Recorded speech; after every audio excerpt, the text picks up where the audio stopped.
Saya Ifik Arifin. Saya Andrari Grahitandaru. Selamat datang di Techniques by Inixindo.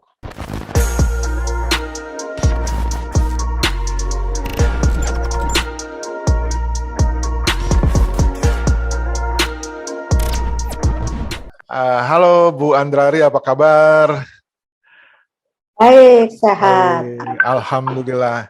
Kita pernah ketemu waktu program e-gov ya. E-gov itu e-government di pemeringkatan e-gov atau PEGI dulu namanya ya Bu ya. Betul ya, PEGI. Kita pernah ketemu di beberapa okasi, diantaranya di Manokwari. Masih ingat Bu? Oh iya, Manokwari. Manokwari. Itu berkesan karena pertama kali saya ke Papua karena waktu itu ya.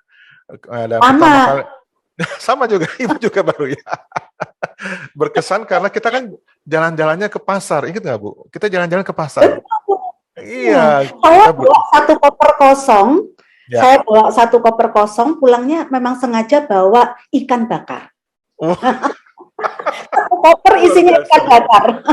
Di Manokwari ya, di pasar. Ya, itu pasar tradisional loh Bu.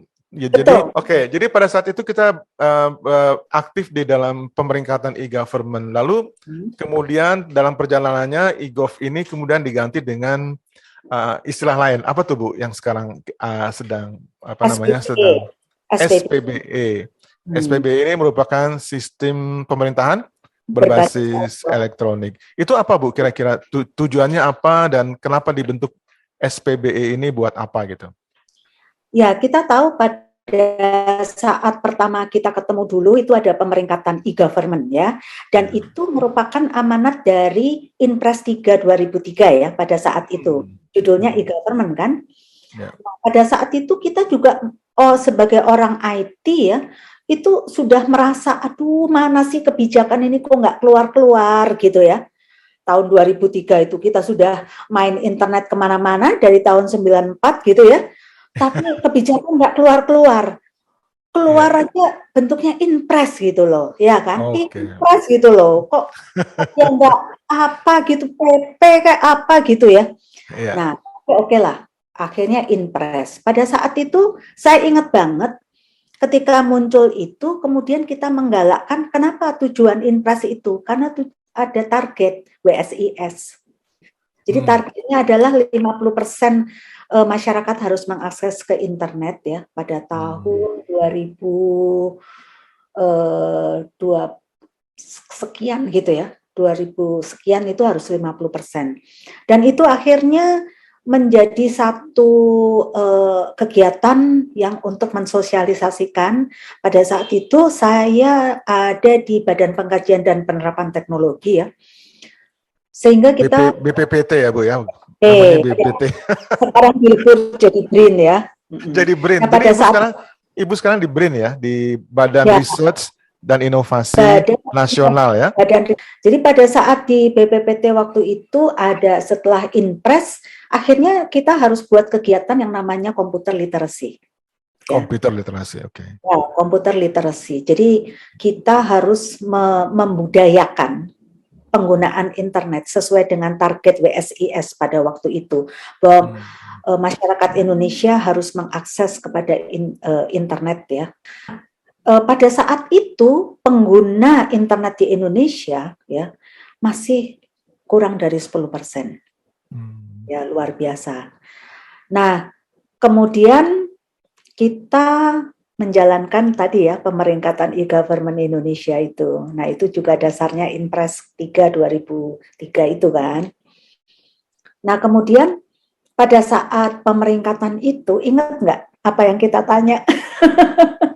Macam-macam dari mulai data center ya, infrastruktur ya, kesiapan SDM. Pertanyaannya ya, apakah punya gitu kan? Apakah punya data center gitu kan? Ya. Aplikasi Anda apa gitu kan? Aplikasi Anda apa? Pada waktu itu yang paling harus dipunyai adalah kepegawaian paling tidak, gitu kan? Terus layanan publik Anda apa, gitu kan? Nah, itulah yang menjadi pertanyaan-pertanyaan pada saat pemeringkatan e-government Indonesia. Ya, yang saya ketemu Pak Di Manokwari ya Bu. di Papua itu ya. Iya, iya, Tapi iya. oh ya di Manokwari. Tapi sebelumnya itu sudah keliling ya kemana-mana Iya, ya kan. Peggy kemana-mana itu ya. kan sekitar 2014 ya. Iya. Nah, pada akhirnya setelah adanya Peggy, lalu pemerintah daerah, instansi pusat itu berlomba-lomba membuat aplikasi, ya nggak? Iya, Membuat betul. aplikasi, membuat pusat data, padahal bukan pusat data sebetulnya, ruang server, gitu. Betul. Ya. Akibatnya ada negatif juga barangkali ya Bu, karena mereka berlomba-lomba membuat sehingga antara biro yang sama di provinsi yang lain itu belum tentu sama ininya programnya kan. Ya, Artinya ada diskrepansi gitu. Ada oh, duplikasi juga gitu ya. iya. Bukan duplikasi saja, terus silo-silo Tersilo-silo ya. tadi kan. Ya, Nah, ya. siapa? Nah, ini kan aneh gitu kan. Kalau ditanya data penduduk aja yang versi mana? Data pertanian versi mana? Nah, ini yang nggak benar. Ya. Nah, habis itu keluarlah SPBE gitu loh. Nah, SPBE ya. kalau tadi ditanyakan apa tujuan SPBE, yaitu tadi gara-gara tidak ada keterpaduan ya Ya. antar aplikasi, data Ya. dan informasi tidak akurat, ya kan? Ya. Kemudian ego sektoral, ya, Iya. masing-masing mau pamer. Wah, Hmm. aplikasi kami sudah sekian ratus, gitu ya. Tapi ada di mana? Ada di mana-mana. Yang mengelola pun siapa saja. Tapi itu diklaim aplikasi sebuah pemerintah daerah. Nah ini Ya. apa ya, nyaris menyedihkan banget gitu kan. Ya, ya, ya. Jadi Kemudian ditata kembali untuk menjadi mungkin mengikuti standar yang ditentukan gitu ya. Standarisasi juga diperlukan ya, untuk seluruh komponen gitu ya Bu ya, supaya tidak beragam-ragam gitu. ya, Kemudian tentunya ada program yang khusus yang pusat dan ada yang khusus yang unik untuk daerah gitu ya Bu ya, barangkali ya. betul. Ya. Jadi di keluar Perpres SPBE ini satu hal yang baru, yaitu audit TIK. Nah, Auditing ya. jadi ini budaya baru gitu kan, yang itu kemudian ditugaskan kepada BRIN dan BSSN.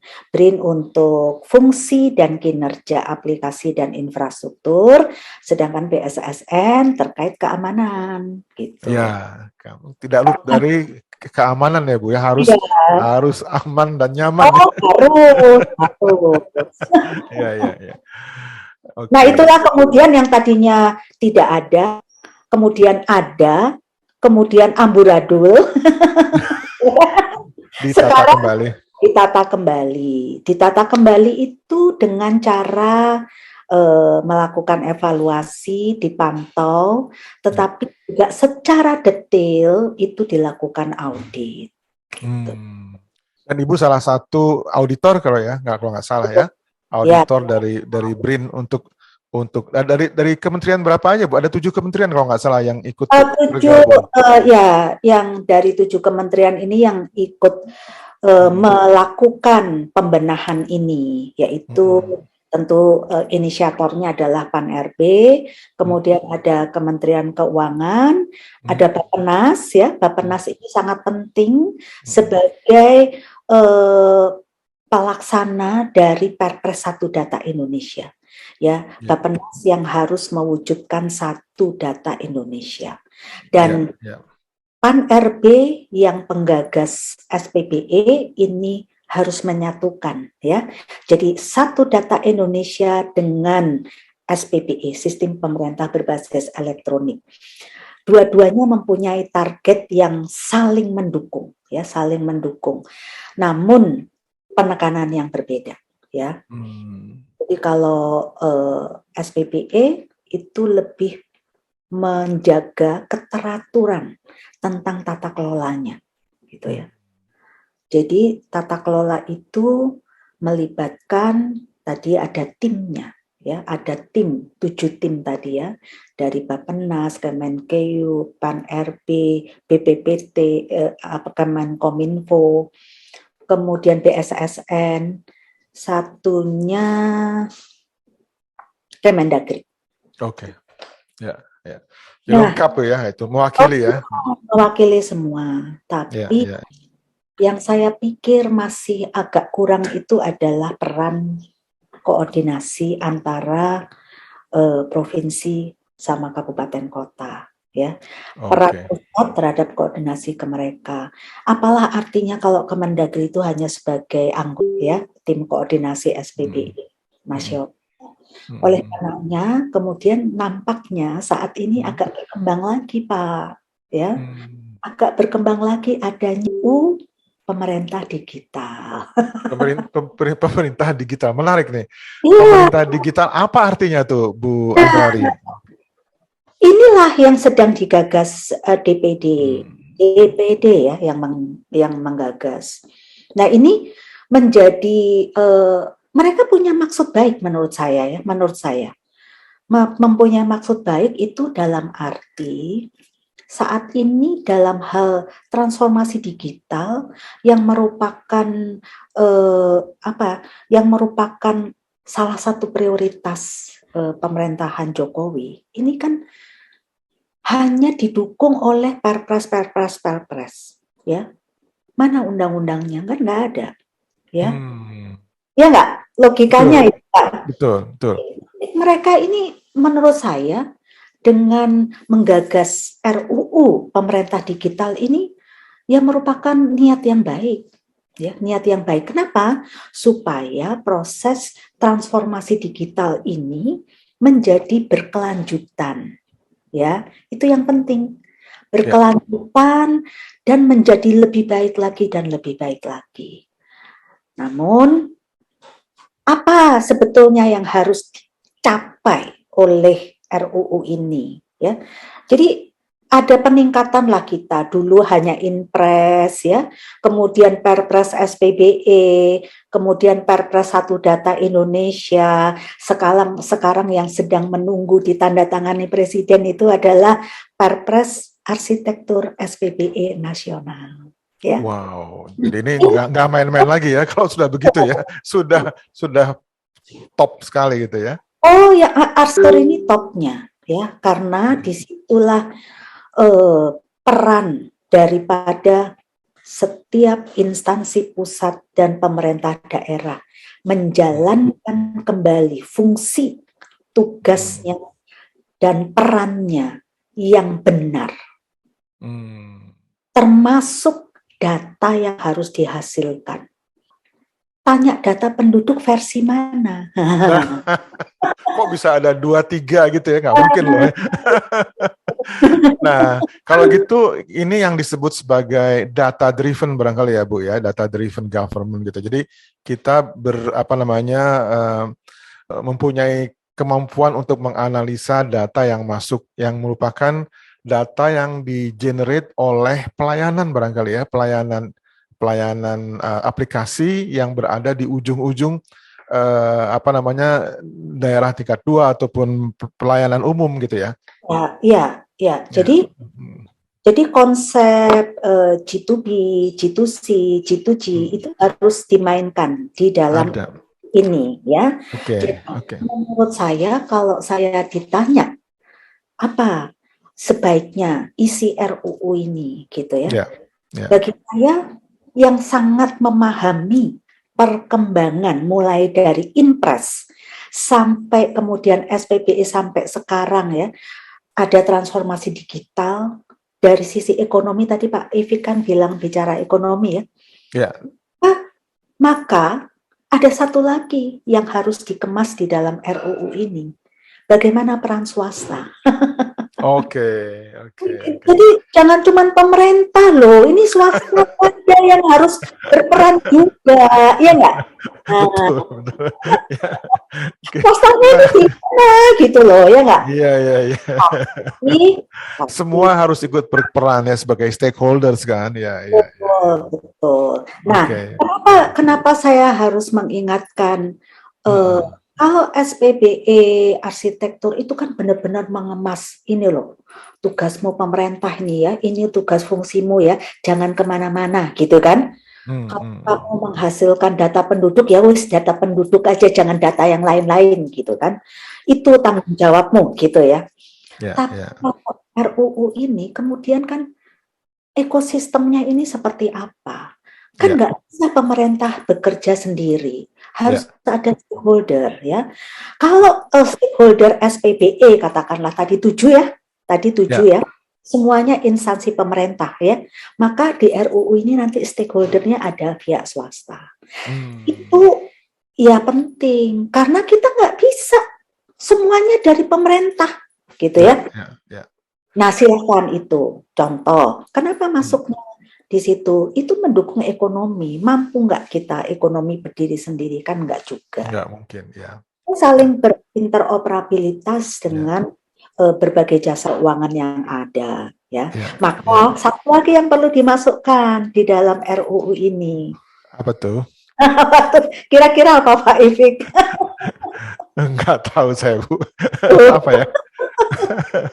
Tadi kita bicara soal ini barangkali infrastruktur yang digital divide itu loh, Bu. Infrastruktur kita harus betul-betul dibuat sedemikian rupa sehingga bisa mencapai paling tidak banyak ujung-ujung gitu ya. Banyak di mana akses digital ini juga tersedia buat semua orang. Jadi masih ada digital divide, bahkan di kota besar pun juga masih ada gitu ya. Tidak perlu harus ke kota-kota terpencil atau daerah terpencil gitu ya. Tapi digital divide ini ternyata masih jadi PR juga gitu ya, Bu Anggrari ya. Yang namanya infrastruktur ini yang wajib, itu wajib disediakan pemerintah ya.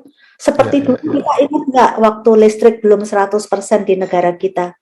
Iya, sama ya, aja kan? ya. Sekarang internet harus ada 100% di negara kita, ya. Itu wajib. Tapi yang saya maksud tadi, satu yang juga harus dimasukkan di dalam ekosistem RUU ini adalah konsep smart city, Pak. Kota cerdas.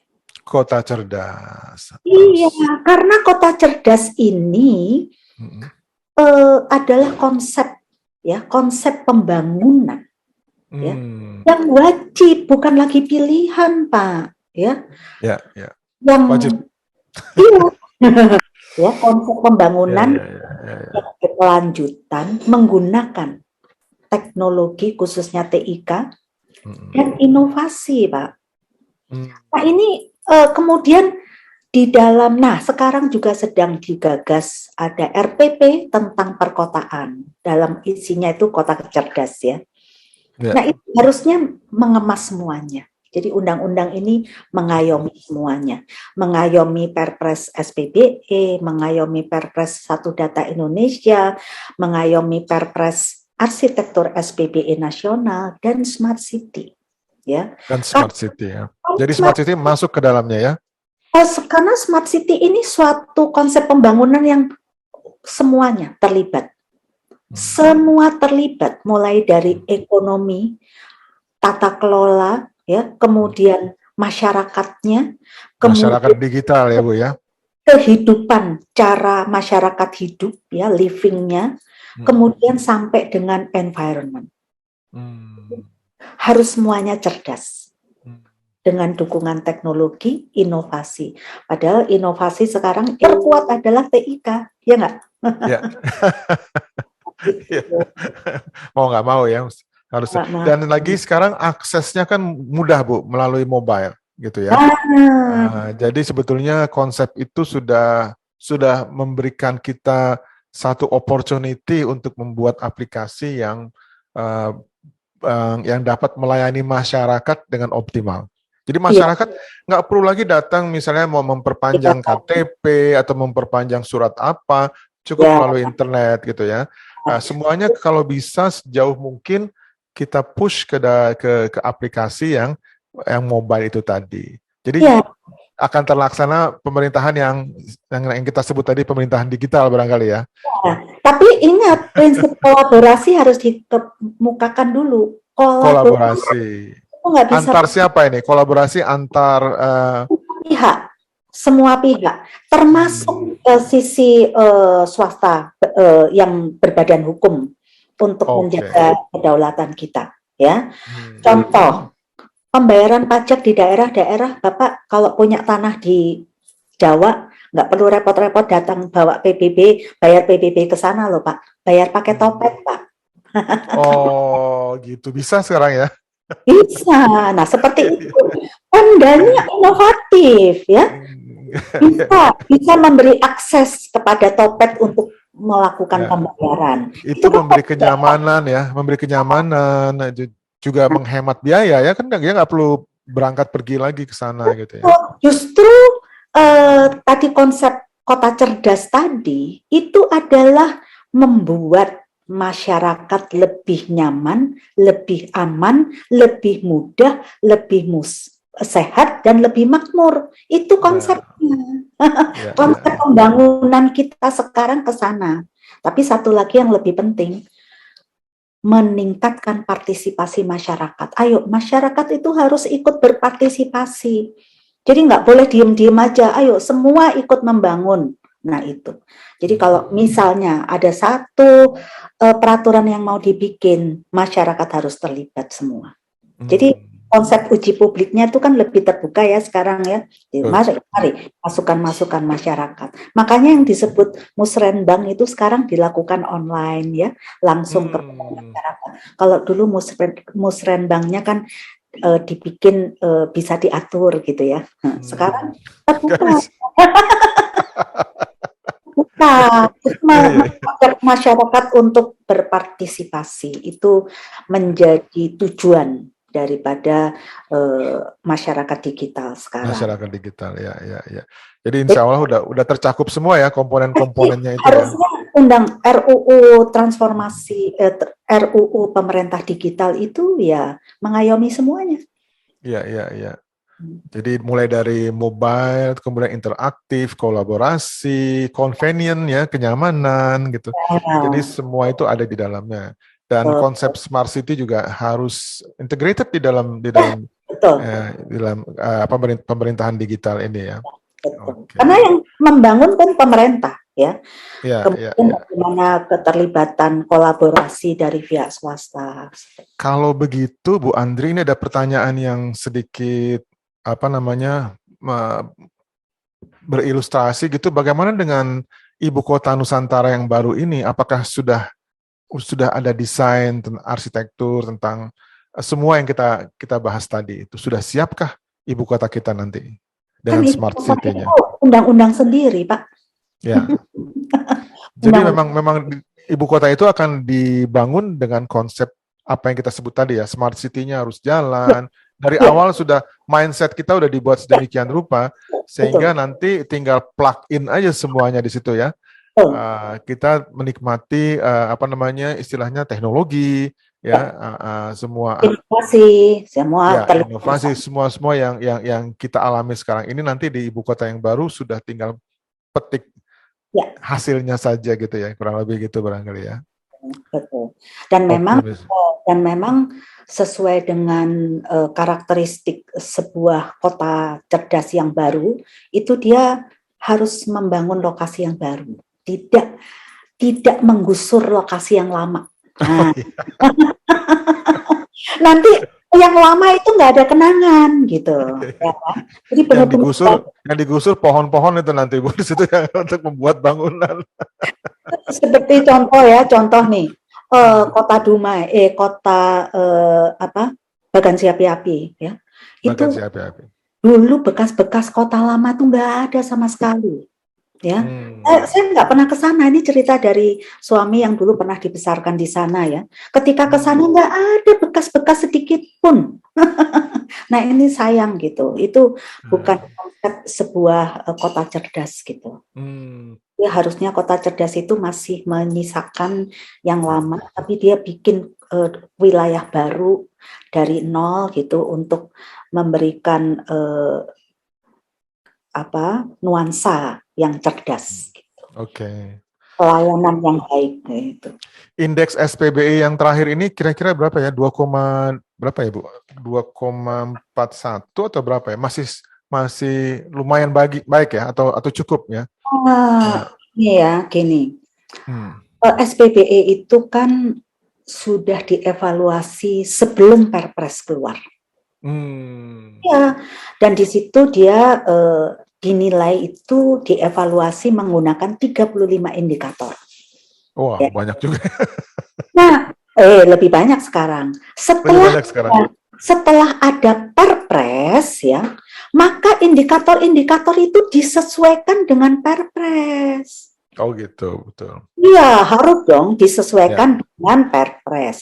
Jadilah indeks SPBE itu menjadi 47 indikator. Lebih banyak. Lebih banyak lagi. Karena lebih banyak, maka harusnya indeks itu turun sedikit ya. Maka kalau ada daerah yang indeksnya tahun ini kemarin terakhir dinilai itu nilainya naik, itu saya curiga. Gitu ya. Harusnya nggak ada yang naik, Pak. Gitu karena bertambah indikator itu ya. Dan lebih sulit. Dan yang menjadi catatan penting itu adalah semuanya yang menjadi kekurangan dari evaluasi SPBE yang kemarin, yang terakhir, itu adalah mereka belum menerapkan manajemen TIK yang benar.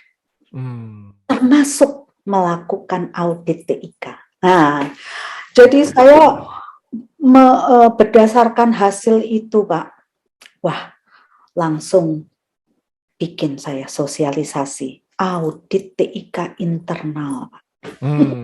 Ya. Karena audit SPBE itu jangan mengira harus dilakukan oleh pihak eksternal. Jadi dilakukan dulu internal, karena kan ada inspektorat, ya, melibatkan inspektorat, bukan rektorat ya, melibatkan inspektorat. Inilah fungsi pengendalian internal pemerintah, termasuk sistem informasinya, Pak, ya nggak sih? Lah sekarang zaman elektronik gitu loh. Masa inspektor cuma memeriksa keuangan saja, memeriksa pengadaan barang dan jasa, tapi termasuk bagaimana fungsi sistem informasi kinerjanya itu termasuk harus yang dikendalikan. Harus diaudit, ya. Dipantau, dikendalikan gitu. Jadi mungkin Bu Andrari sebagai topik yang terakhir ini menyangkut SDM ya. Jadi kan di situ kaitannya erat sekali dengan SDM, sumber daya manusia ini. Tadi sudah disebutkan manajemen TIK, ada manajemen resiko juga barangkali di situ ya. Kemudian ada manajemen keamanan. Jadi banyak sekali hal-hal yang harus diresapi. Itu sebaiknya memang bukan hanya dimiliki oleh orang-orang IT, tapi oleh semua gitu ya, terutama fundamentalnya. Jadi kita mempunyai basic pengetahuan tentang literasi digital ini, gitu ya. Manajemen IT. Ya. Manajemen SDM itu masuk, Pak, di dalam penilaian SPBE. Gitu ya. Nah, kira-kira gimana nih cara edukasi agar merata gitu ya? Artinya kita kan kalau memilih SDM itu belum tentu sesuai dengan apa yang di sekolah dia pelajari. Misalnya gini, ini ada sarjana biologi misalnya ya Bu ya. Lalu dia ditempatkan di bagian informatik gitu, di bagian IT. Jadi kalau sepintas ya, kita melihatnya nggak cocok gitu antara apa yang dipelajari di sekolah dengan apa yang ada di lapangan kerja. Tapi kita kan nggak mempunyai luksus yang sedemikian bagus sehingga kita bisa memilih-milih gitu ya. Kadang-kadang keadaan ataupun memang orangnya mungkin berbakat di IT ya, walaupun dia background-nya bukan IT, kemudian dia punya passion gitu, terus dia kemudian menjadi seorang IT profesional gitu, bisa jadi kan, walaupun basicnya mungkin biologi. Nah ini gimana Bu cara menghadapi tantangan seperti ini, terutama SDM? Ya, jadi konsep SPBE itu harus dikuasai dulu, ya, harus masuk di otak semua 100%. Nggak boleh 99 ya, harus 100 ya. SPBE itu Perpresnya ada perpres Ya, batas tubuh sama lampirannya ya Pak. Lampiran itu merupakan ya, rencana induk SPBE nasional. Harus ya. ngelotok di sini kalau dia mau masuk dikatakan sebagai SDM IT. Hmm, Ya. gitu ya. Termasuk yang swasta pun Pak, ya. Swasta Termasuk juga, ya. iyalah Pak, bahwa Hmm, motor daripada kemajuan IT nasional ini kan hmm. motornya adalah tata kelola di pemerintahannya, ya nggak? Berarti kalau gitu kita harus selipkan dari mulai dia SD ya, Bu? Dari mulai di Oh sekolah iya, dong. betul, Ya, betul. ya, ya, Jadi ya. Sudah eh, wajib. betul, jadi pola keteraturan, ya, pola integrasi, ya, Hmm. pola inovatif itu ya harus dari sekarang, Ya, dari ya, ya. gitu. Tapi saya senang ya dengan rencana-rencana pemerintah ke depan ini bahwa memang pelatihan-pelatihan itu wajib, Pak. Ya, Hmm. pelatihan-pelatihan itu menjadi wajib, apalagi bagi ASN. Kemudian peningkatan kompetensi itu harus ada di setiap instansi pusat, ya. Kompetensi, ya, ya. Iya, peningkatan kompetensi. Jadi pengetahuan, keterampilan, dan perilaku ya, Bu ya. Itu kompetensi kita ya. Definisinya demikian ya. Itu harus dipertajam ya, harus dipertajam ya. Tajam. Ya, ya. Hanya yang menjadi saya masih prihatin itu kalau di pemerintah daerah, Pak, yang Hmm. namanya tim teknis yang di Dinas Kominfo sebagai motor transformasi, orangnya dipindah-pindah. Oh, ya, ya, ya, Padahal ya. nggak boleh, dia kan teknis, gitu loh. Ya, ya, ya, ya. Itu apa dari dulu kayak gitu ya. Dari dulu saya udah dengar masalahnya ternyata belum selesai itu. Belum selesai, yang itu belum Masih selesai. berputar-putar ya. Oh, yang itu belum selesai masalah Belum SD. selesai ya. Ya, ya, ya, ya. Mungkin kalau kalau di beberapa negara ada yang membuat khusus bagian IT yang nggak boleh dipindah-pindahin, itu juga ada gitu ya. Tapi kita mungkin terlalu lama kalau kita berpikir seperti itu. Mungkin yang ada dengan konsep pemerintahan digital yang baru ini yang akan jadi undang-undang nanti ya. Saya rasa sudah mengarah ke hal-hal yang sangat baik gitu ya. Yang mengatur SDM, ya. Mengatur SDM dalam pengaturan SDM. Selain Ya. mengatur masyarakatnya ya, ada SDM Hmm. ASN, ada SDM birokrasi maksud saya, Ya, ada lagi SDM masyarakat, Pak. Ya oke. kan? Ya, Ya. itu harus diatur di sana. Jadi ngomong birokrasi, ingat penyederhanaan birokrasi dan dan penyederhanaan regulasi gitu ya. Jadi regulasi dibuat jangan panjang-panjang gitu ya, juga birokrasi jangan Ya lah, jangan Pak. Ini panjang-panjang. kan tadi kaitannya gini, Pak. Tadi kan data ya, keteraturan data. Ya, Nanti data kita sangat banyak dan teratur ya. Itu ya, yang ya. diharapkan. Karena ke depan itu kita harus menggunakan teknologi artificial intelligence kan, Pak. Kecerdasan artifisial ya. Dan itu dibantu dari sekarang sudah mulai dikurangin ya. Hmm. Bukan berarti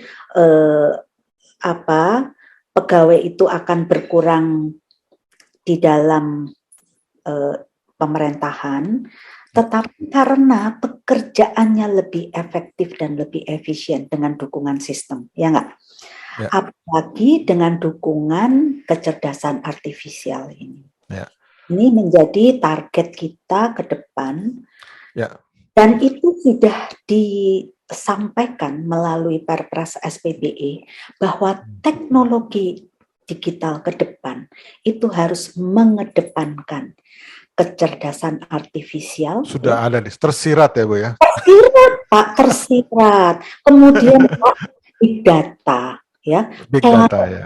cloud, ya. Cloud ya, ya. Kemudian IoT, ya, internet. IoT ya, ya, ya. Kemudian yang Semua ya. terakhir. Jangan-jangan juga ada metaverse nanti ya Bu di situ ya. Nah, nanti mungkin di RUU, Pak. Di RUU ini metaverse dimasukkan. Iya, iya.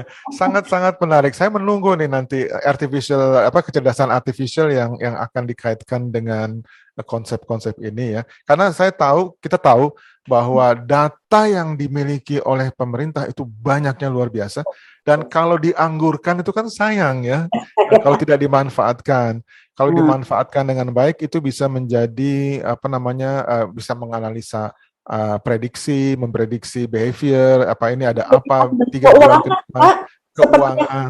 Jokowi itu tambang, bukan Tambang, ya. tambang batu bara, tambang data, Tambang informasi, data. pengetahuan. Yang membuat kita kaya, Pak. Yang Betul, membuat betul. kita kaya kan bukan cuma tambang batu bara, tapi tambang Betul. data.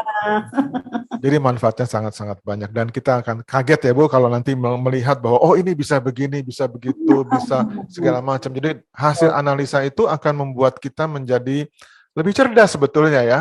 Itulah tujuannya kan, tujuan daripada data scientist kayak gitu sepertinya. Oke, masih panjang jalan ya Bu Andrali ya, masih panjang jalan ya. Kalau nggak salah. Ya, yang penting ada perubahan. 2024, 2025 kalau nggak salah targetnya, kalau nggak salah harus sudah menjadi pemerintah digital barangkali ya. Betul ya, Bu? Ya, Pak, sesuai RPJMN. Semoga. Oke. Oke. Ada lagi Bu Andrali yang mau disampaikan sebelum kita? Semoga inisiatif RUU pemerintah digital ini mendapat mengayomi semuanya. Ya. Amin. Mengayomi aturan-aturan yang sudah ada, gitu ya. Kuat karena bentuknya undang-undang sehingga dijamin keberlanjutannya. Gitu. Ya, amin. Oke Bu, jadi sukses. Kita akan memberikan salam. Kita memberikan salam kompeten sama-sama Bu. Baik. Salam kompeten.